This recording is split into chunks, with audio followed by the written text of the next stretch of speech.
President Tal, thank you very much. It's an honor and a pleasure for me to be with you today.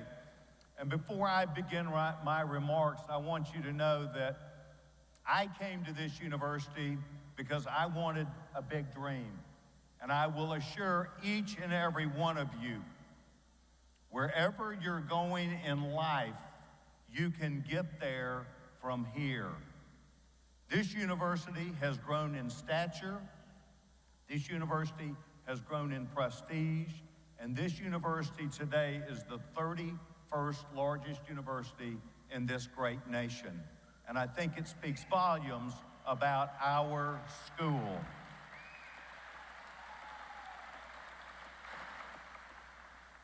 I'm delighted to be back on campus, and while it has changed quite a bit from 1974, I will tell you that being a Bobcat is always a great day. Being here, seeing this as we engage in what is the next future of our country, comes from an educational achievement that you have been a part of and that you will take from here. I would like to thank my very dear friend, Chancellor Brian McCall, for asking me to be here, President Trouth, and the administration for making me a part of your special day. Oh, by the way, I get it. I am the person before you get to move on to get your degree, and I promise I will not belabor that point. With that said, there are some important concepts that I would wish to pass off on you today very quickly. Those concepts deal with a lot of things which you will come into a context of their and how they play out later in your life, but today one that you have not forgotten that President Trouth talked about, and that is the people who helped get you here. Your parents, your grandparents, your brothers and sisters, and your mentors in life. They are people that you must not only honor and respect, but thank today for getting you here. Congratulations to them who are gathered with us.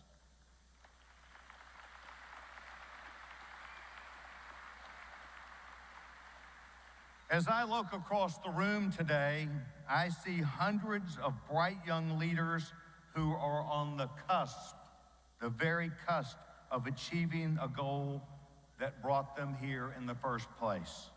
It has required hours of studying, countless all-nighters, years of dedication, and the persistence to continue on. Whether you're earning your bachelor's degree, your master's degree, or those few with a doctoral degree, I would like to say you are helping to further and fulfill the dream that you came to Texas State University to do, and I am proud of that. I want to take a moment to reflect on this because I too started off with a dream of things that I wanted to achieve that were not just about me, but I had to remember that to achieve my goal, I had to stay on target. You have learned these from your professors. You have learned these from your fellow students, and you recognize those lessons that have gotten you here today, and they have prepared you to now move and transform yourself from a student to an alumnus of this university. Never forget, this is what you call home, and yet you must move on to the next phase of your life. Now more than ever, however, our country is in desperate need of those who are doing as you are doing, that are moving from higher education to become the young leaders who will be committed to our country and our free enterprise system. It is the most powerful attribute in the world, freedom and economics. And I grew up at a time when America was expected and was the only and the greatest power in the world. Times have changed that.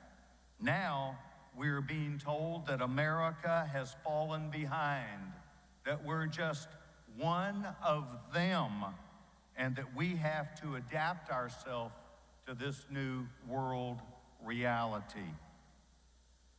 As I stand here today, I would like for you to know that as you look at immense accomplishments that you have made, I do not see mediocrity. I do not see Americans who are not ready to accept this status quo. And I do not see students who will dwell in complacency. I see persistence. I see excellence. I see ingenuity. I see leaders who believe in American exceptionalism. That is what I see at Texas State University. There are challenges ahead of you. And if you decide whether or not you will be the generation who will put our nation back, then I stand behind you. I am for the group of people that will come roaring back knowing that they have the discipline, the honor, and the characteristics to do this. It's going to be up to you. It's up to you and your generation to decide whether you will take a stand and lead the way for what will be behind you, our future generations. And I think you have the power to change the course of this history that we have been on for a few years, and to make leaders of our country and leaders of yourself. I believe you can do this. I believe you can be the leaders that help move our nation, our state into the next millennium. However, with your accomplishments and your success that will come about through your personal actions, you need to remember that there are people who have supported you in your life, and they need to continue being a part of your focus and moving forward. And they are the same people that we spoke of earlier. They are the people that not only brought you into this world, they are the people who need you to be successful for us also. I would like to share a quick story about myself and the pillar of strength that I received from my parents, in particular, my dad. My dad, you may not know, is a former federal judge out of San Antonio and the FBI director for President Reagan and President Bush. And from the youngest times that I can remember, my father taught me to be a man of character and always to be able to make decisions, because we're scouts, we talk about compasses that would be related to true north. True north is the perfect direction to lead yourself and your life. And so it's today that I would like to give one additional concept that I'd like for you to learn. And it's a concept that's known as declination. Declination is the difference of 12 degrees, the difference between magnetic north and true north. My dad taught me that there are a few things that are true north: God, family, and country. And you shall never waver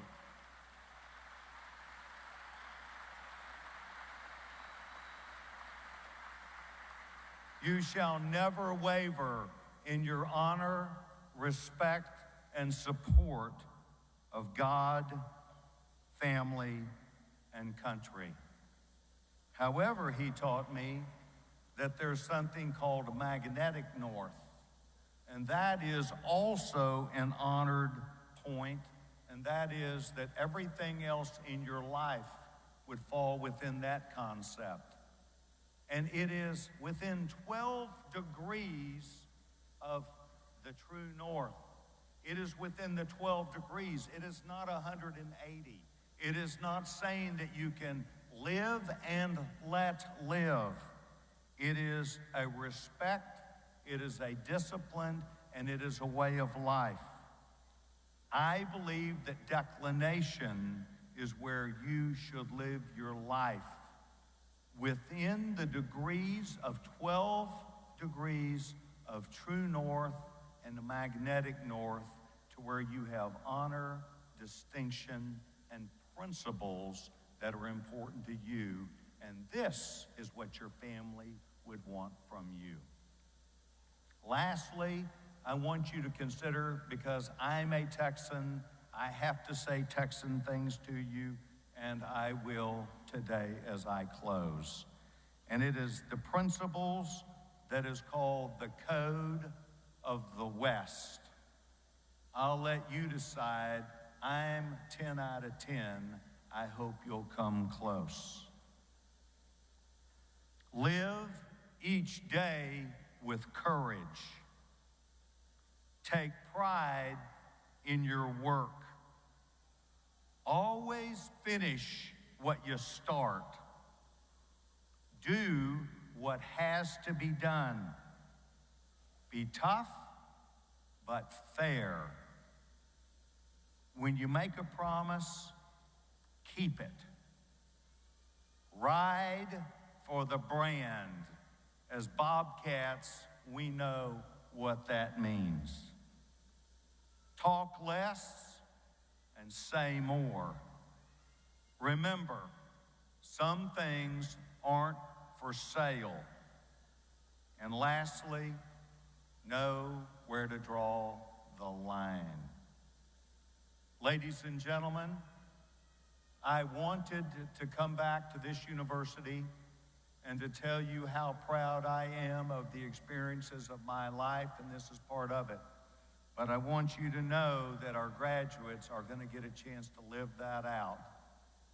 Ladies and gentlemen, as you walk across this stage, know that you are entering the life of a Bobcat alumnus. God bless you, and God bless our nation.